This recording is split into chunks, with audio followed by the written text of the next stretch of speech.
Hey guys, welcome back to another tech tip and guide video. In today's quick video, I'll show you how you can log into your Yahoo account or your Yahoo Mail account.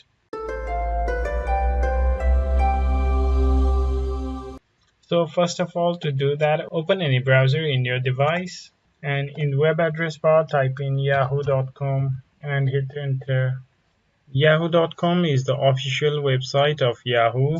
If you just want to check your Yahoo Mail, you can go to the website yahoomail.com.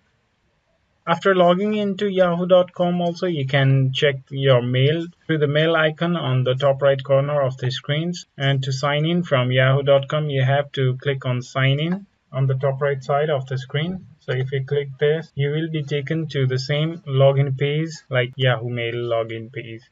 You can log in from yahoo.com or yahoomail.com, it's same. So I'm going to close one tab because both are same.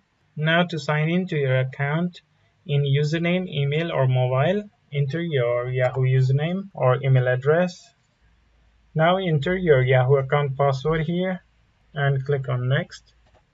It's done. Now you are logged into your Yahoo Mail account. This is all the process that you need to follow to log into your Yahoo Mail account. If this video was helpful to you, please like the video and don't forget to subscribe to our channel for other helpful updates.